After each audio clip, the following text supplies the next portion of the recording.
March 1945. The Rhine River. A young American lieutenant named James Morrison crouched behind the shattered remains of a German farmhouse, his boots caked in mud, his hands trembling not from fear but from what he'd just witnessed. 3 elderly German women, clutching rosaries and photographs of their sons, had thrown themselves into the freezing river rather than face the approaching American soldiers. They screamed as they jumped, convinced they were choosing a quick death over the torture and massacre they believed awaited them at American hands. Morrison and his men had desperately tried to save them, diving into the icy water, shouting in broken German that they meant no harm. But it was too late. 2 of the women drowned before they could be pulled out. The third, rescued and wrapped in an army blanket, looked at her saviors with eyes filled not with gratitude, but with utter confusion and terror. Through chattering teeth, she whispered words that would echo up the chain of command all the way to General George S. Patton himself.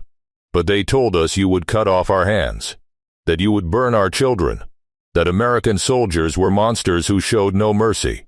Morrison felt his stomach turn. This wasn't the first time. For weeks, as Patton's Third Army had driven deep into German territory, his men had encountered similar scenes of mass panic. Families fleeing their homes with whatever they could carry, leaving behind warm beds and full pantries, choosing to freeze in the forests rather than remain in their villages. Others had committed suicide, entire families found dead in their basements, poison bottles scattered on the floor, farewell notes speaking of preferring death to American barbarism. Children found hiding in barns, malnourished and traumatized, who would scream and fight when American medics tried to help them. And always, the same refrain: they told us you would kill us all. The propaganda machine of the Third Reich, even in its death throes, had poisoned the minds of German civilians with lies so monstrous, so detailed, that people believed their doom was certain. Goebbels' radio broadcasts painted Americans as savage criminals released from prisons and insane asylums, sent to Europe to rape and pillage. Posters showed caricatures of American soldiers with devil horns, standing over piles of German corpses. SS officers, retreating through towns and villages, would gather civilians and tell them in graphic detail what awaited them. The men would be castrated and worked to death. The women would be violated and murdered. The children would be taken away and never seen again. The Americans show no mercy, they said. Better to die fighting or die by your own hand than fall into their clutches. When Lieutenant Morrison's report reached division headquarters, it was bundled with dozens of similar accounts. The pattern was unmistakable and deliberate. This wasn't just propaganda meant to sustain German fighting spirit. This was a scorched earth policy of the mind, designed to turn every German civilian into either a fanatic defender or a corpse, to ensure that the American advance would be slowed by chaos, panic, and the burden of dealing with a traumatized population. The reports landed on the desk of General Omar Bradley, who read them with growing concern, then picked up the secure phone line. "Get me Patton," he said. When George S. Patton received the call at his headquarters in a commandeered German mansion, he was in the middle of studying maps for the next phase of the advance. He listened in silence as Bradley outlined the situation, his jaw tightening with each detail. Officers in the room watched as Patton's expression shifted from attention to disbelief to something they recognized all too well: cold, calculated fury. "Before we continue with what happened next, we need you to do something. Right now, pause for just a moment and tell us in the comments below. Where in the world are you watching this from? Are you watching from the United States, from Germany, from somewhere else entirely? We want to know, because stories like this, untold stories of World War II that textbooks often skip over, need to be heard everywhere. These aren't just tales of battles and strategies. These are stories about humanity. About moral choices made in impossible circumstances. About the true character of men like Patton, revealed not in victory speeches but in moments like this. If you want to hear more stories like this, authentic historical accounts that dive deep into the dramatic, emotional truth of what really happened, then hit that subscribe button right now. Smash the like button if you're already hooked by what you're hearing. And here's what we really want to know. Drop a comment with your honest opinion. Do you think Patton made the right choice with what he did next? Because what he did was so unexpected, so completely different from what you might imagine, that it changed the entire dynamic of the American occupation in ways that are still debated by historians today. But we're getting ahead of ourselves. Let's get back to that moment when Patton hung up the phone with Bradley. Patton stood up from his desk, walked to the window overlooking the German town his headquarters occupied, and stood there in silence for a full minute. His staff knew better than to interrupt. Finally, he turned around, and his first words were not what anyone expected. "They're terrified of us," he said quietly. "Actually terrified. Not because of anything we've done, but because of lies." He paused, his hands clasped behind his back. "Gentlemen, we have a problem. We're not just fighting the Wehrmacht anymore. We're fighting a ghost story. A nightmare that's been planted in the minds of millions of people. And if we don't kill that nightmare, we're going to have a catastrophe on our hands that will make combat operations look simple." One of his colonels spoke up, "Sir. With respect. They're the enemy. If their own propaganda scares them into surrendering faster, isn't that to our advantage?" Patton's response was immediate and sharp. "Would it be to our advantage if every town we liberate is empty because the population has fled or killed themselves? Would it be to our advantage if we have to govern a wasteland full of orphaned children and traumatized survivors who think we're demons? Would it be to our advantage if decent German civilians who might otherwise help us restore order are too terrified to cooperate?" The room fell silent. This was vintage Patton, the man who could see 3 moves ahead, who understood that winning battles was only part of the equation. "Here's what's going to happen," Patton continued, his voice taking on the commanding tone his men knew meant orders were coming, non-negotiable and immediate. "Here's what's going to happen," Patton continued, his voice taking on the commanding tone his men knew meant orders were coming, non-negotiable and immediate. "Within 24 hours, I want every division in the Third Army to implement the following protocol. First, no German civilian is to be approached by armed soldiers unless absolutely necessary for security purposes. Second, I want medical teams, chaplains, and civil affairs officers at the front of every column entering a new town. Not tanks, not infantry, but the people who look least threatening. Third, I want loudspeakers mounted on vehicles, broadcasting in German that we are not here to harm civilians, that we have food and medical supplies, and that anyone who remains in their homes will be protected under American military law."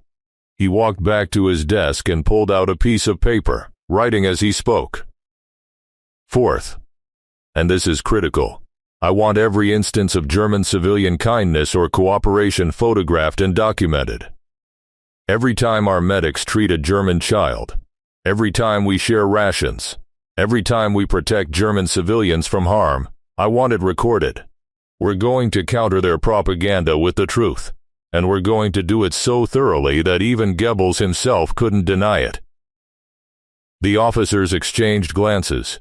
This was not the Patton of legend, the blood-and-guts general who wanted to drive tanks all the way to Berlin. This was something else entirely, a strategic mind recognizing that the battle for Germany's future would be won or lost not on the battlefield but in the hearts and minds of terrified civilians. But Patton wasn't finished. "And one more thing," he said, his voice dropping to a tone that made everyone lean in. "I want every SS officer, every Nazi Party official, every propagandist we capture who was involved in spreading these lies about American soldiers, I want them identified and I want them dealt with publicly.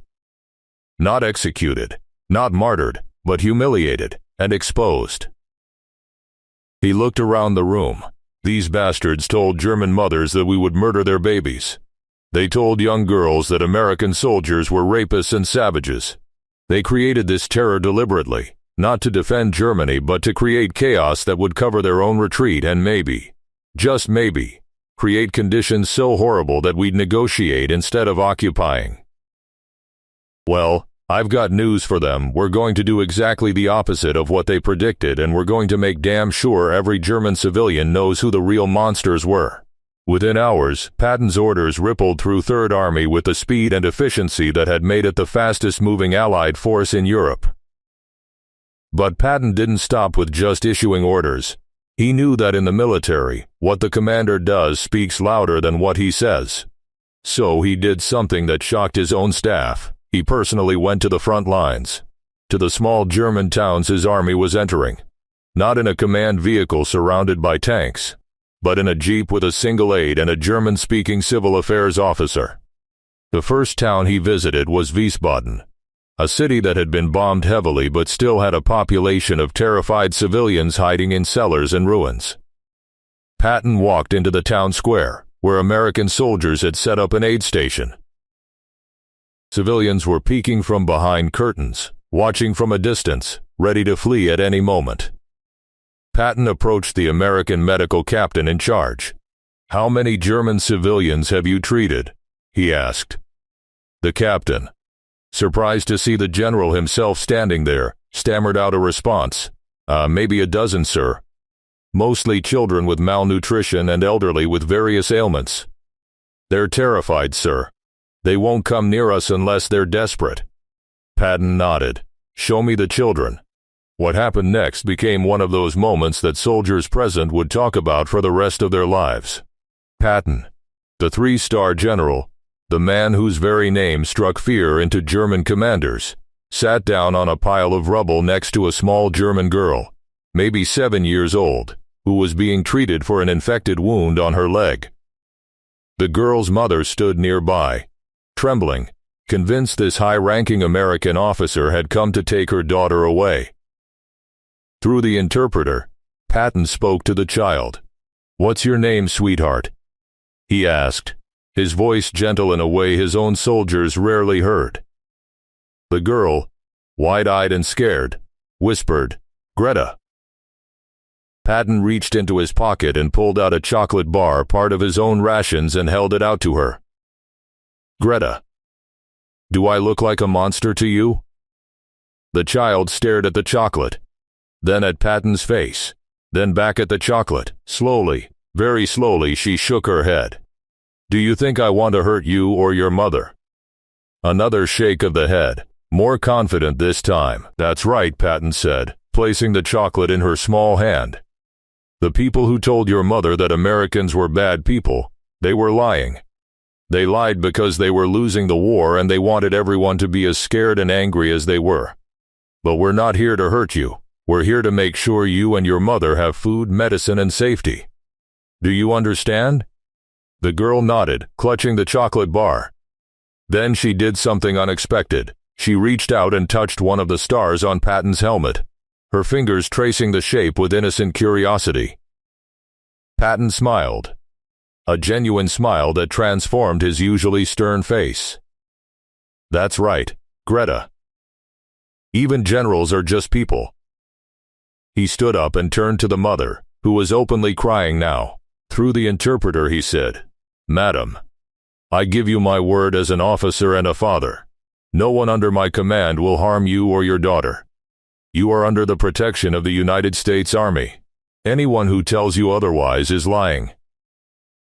The scene was photographed by an Army journalist who happened to be present. Within days, that photograph, General George S. Patton, the scourge of the Wehrmacht, sitting on rubble with a small German girl offering her chocolate, was reproduced by the thousands. But Patton didn't stop there. He ordered his psychological warfare units to drop those photographs from airplanes over German towns that hadn't yet been occupied. Alongside the photographs were leaflets, printed in German, with a simple message. "This is what American occupation looks like. Your propaganda lied to you. We bring food, medicine, and safety, not death. Stay in your homes. Protect your families by cooperating with American forces. The war is over. Your suffering doesn't have to continue." But Patton knew that photographs and leaflets alone wouldn't be enough. He needed to confront the source of the lies directly, and when an opportunity presented itself just 3 days later, he seized it with characteristic ruthlessness. American forces captured a Nazi Party official named Heinrich Krebs in the town of Kassel, a man who had been the regional propaganda minister, responsible for coordinating the fear campaign against American forces throughout central Germany. When Patton heard about the capture, he immediately ordered Krebs brought to him, and what he did next would become one of the most controversial but effective actions of the occupation period. A moment that revealed both Patton's psychological genius and his understanding that sometimes the best weapon against lies is not counter-propaganda, but undeniable, witness truth. Heinrich Krebs was a weasel of a man, thin and nervous, with the kind of face that suggested a lifetime spent behind a desk crafting lies rather than facing any real danger. When he was brought into Patton's temporary headquarters in Kassel, still wearing his Nazi Party uniform minus the swastika armband that had been torn off during his capture, he carried himself with that peculiar mixture of arrogance and fear that characterized so many Nazi officials once the tables had turned. He clearly expected to be interrogated, perhaps beaten, maybe sent to a prisoner of war camp. What he didn't expect was what Patton had planned. Patton didn't even look at Krebs when he was first brought in. Instead, he continued reviewing reports at his desk for a full 5 minutes, letting the Nazi propagandist stand there in silence, flanked by 2 stone-faced American MPs. Finally, Patton looked up, his blue eyes cold and evaluating.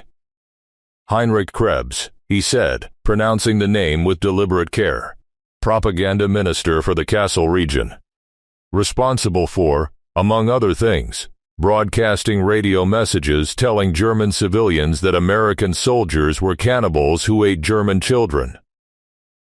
Is that correct?" Krebs swallowed hard. I was following orders from Berlin. The Ministry of..." Patton cut him off with a raised hand. "I don't care about your orders. I don't care about your excuses. What I care about is this. 3 days ago, an entire family, mother, father, 3 children ages 4, 7, and 9, locked themselves in their farmhouse outside Kassel and set it on fire rather than face American occupation. They burned to death because of the lies you spread. Do you understand what I'm telling you?" The color drained from Krebs's face. That was not my intention. I was simply, your intention." Patton interrupted again, his voice rising slightly. "Was to create exactly that kind of terror. You wanted German civilians so afraid of us that they would either fight to the death or create chaos that would slow our advance. You weaponized fear, turned mothers into murderers of their own children. And now you're going to help me undo what you've done." Krebs blinked in confusion. "Help you? I don't understand." Patton stood up and walked around his desk until he was standing directly in front of the propagandist. "Here's what's going to happen, Heinrich. Tomorrow morning you're going to stand in the town square of Kassel, and you're going to tell every civilian who comes to listen that you lied. You're going to admit, publicly and specifically, every lie you told about American forces. You're going to explain that you were ordered to create panic, that nothing you said about American soldiers was true, and that you personally witnessed American forces treating German civilians with respect and providing medical care and food. And you're going to encourage every German civilian to cooperate with American occupation forces." Krebs's eyes widened in horror. I can't do that. If other party members hear that Other party members?" Patton's laugh was harsh and bitter. "You mean the ones who've already fled west, abandoning you and everyone else? Or do you mean the ones who are being rounded up as we speak? Let me make something very clear to you, Heinrich. The Nazi Party is finished. The Third Reich is dead. The only question now is what happens to people like you, and that depends entirely on how useful you make yourself." Krebs stood there trembling, and Patton could see the calculation happening behind his eyes. Finally, the propagandist spoke in a quiet voice. "And if I refuse?" Patton's response was immediate. "Then you'll be tried as a war criminal. Not for military actions. You never had the courage for actual combat, but for crimes against humanity. Psychological torture of civilian populations. Incitement to mass suicide. I have documentation of every broadcast you made. every poster you printed, every speech you gave. I have testimony from German civilians about the specific lies you told. And I will personally ensure that you spend whatever remains of your miserable life in a very dark cell." He paused, letting that sink in. "Or, you can stand in that square tomorrow and tell the truth for once in your life.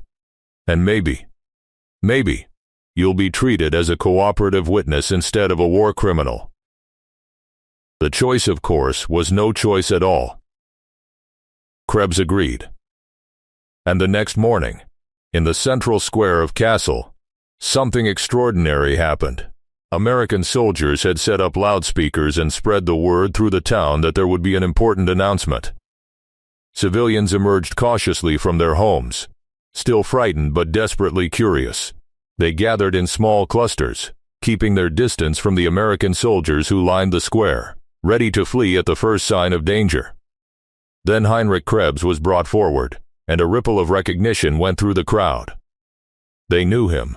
This was the man whose voice they'd heard on the radio, warning them of American atrocities, telling them to flee or fight or die rather than surrender. Krebs stood at a microphone, an American officer beside him with a transcript to ensure he didn't deviate from what had been agreed upon. His hands shook as he began to speak. "My name is Heinrich Krebs," he said, his voice amplified across the square. "I was the regional propaganda minister for the National Socialist Party, and I have been ordered by the American command to tell you the truth." He paused, took a breath, and continued. "Everything I told you about American soldiers was a lie. They are not monsters. They are not savages. They do not murder civilians or harm children. I was ordered by the ministry in Berlin to create fear, to make you so terrified of occupation that you would either fight or flee, creating chaos that would slow the American advance. I told you these lies knowing they were lies. And I stand before you now to tell you that I was wrong." The crowd stood in stunned silence. Some were angry, shouting questions and accusations. Others were crying, thinking of family members who had fled or worse. Krebs continued, going through a detailed list of the specific lies he had told: that Americans executed all men of military age, that they sent women to slave camps, that they took children away from their parents, that they burned towns to the ground for sport.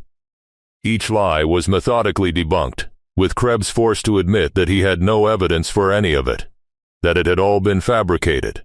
"The American forces," he concluded, reading from the script, "have treated German civilians according to the laws of war. They have provided medical care to wounded civilians. They have distributed food to hungry populations. They have protected civilians from harm. I have personally witnessed this. Everything I told you before was designed to manipulate you, and I deeply regret the suffering my lies have caused." When Krebs finished, there was a long moment of absolute silence in the square. Then an elderly German woman, her face lined with age and grief, stepped forward.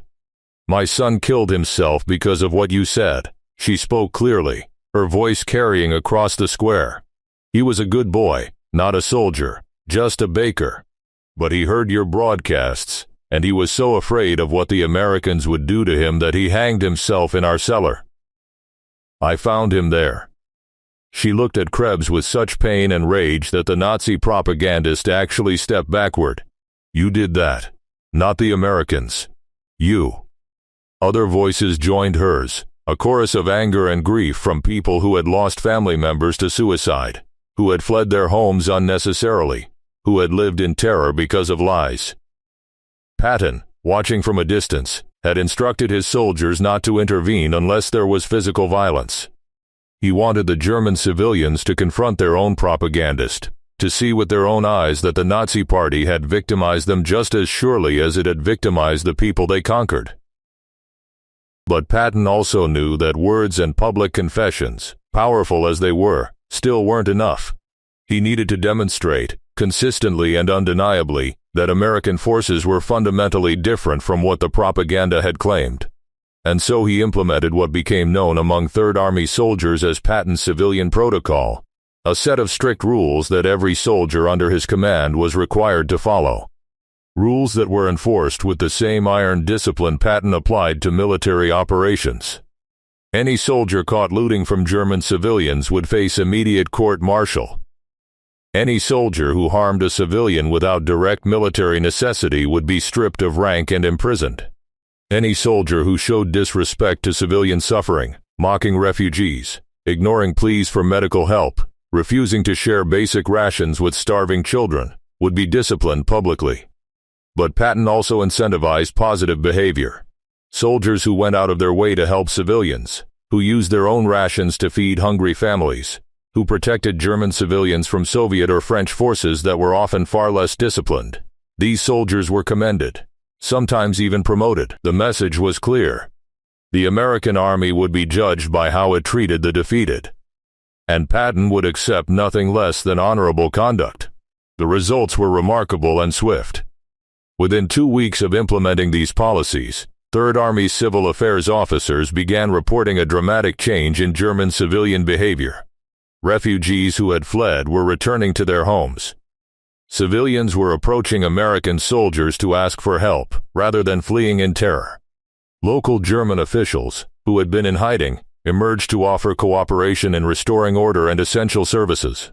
Perhaps most tellingly, German civilians began providing intelligence about SS holdouts and Nazi Party officials in hiding, something that would have been unthinkable if they truly believed Americans were the monsters propaganda had painted them as. But the real test of Patton's approach came in mid-April 1945 when Third Army liberated the Buchenwald concentration camp, and Patton made a decision that would cement his legacy in ways neither he nor anyone else fully anticipated at the time. What he ordered done at Buchenwald wasn't just about punishing the guilty or helping the victims. It was about forcing an entire population to confront the truth of what had been done in their name, and it involved bringing those same terrified German civilians who had feared American occupation face to face with the real horror that their regime had created. A horror that made propaganda about American cruelty seem obscene by comparison. And when the citizens of the nearby town of Weimar were marched through those camp gates, when they saw the piles of skeletal corpses and the living dead who had somehow survived, when they smelled the crematorium and heard the testimony of the survivors, something broke in the collective German psyche, the final, undeniable proof that everything they had been told was a projection, that the real monsters had been their own leaders all along.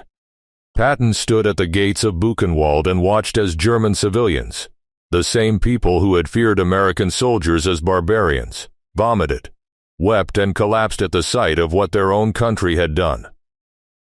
And in that moment, the last remnants of Goebbels' propaganda died, not because of counter-propaganda or public confessions, but because the truth was so overwhelming that no lie could stand against it. The Americans weren't monsters, they were the liberators. And every German civilian who walked through Buchenwald that day knew it in their bones, in a way that no amount of radio broadcasts or leaflets could ever achieve. This is the story they don't always tell you in school, not just that Patton won battles, but that he won the peace by refusing to become the monster his enemies had predicted. By understanding that the battle for a nation's soul is won not with tanks and artillery, but with honor, discipline, and the courage to be decent even when surrounded by indecency. If this story moved you, if it gave you a new perspective on World War II and the complexities of occupation and psychological warfare, then do us a favor right now. Hit that like button and subscribe to this channel, because we're dedicated to bringing you these untold stories, these moments of moral complexity and human drama that standard history books often skip over. Drop a comment below telling us what you think. Did Patton make the right choice? Should he have been harsher, or was his approach exactly what was needed? And share this video with someone who loves history, because stories like this deserve to be remembered and discussed. Thanks for watching, and we'll see you in the next one.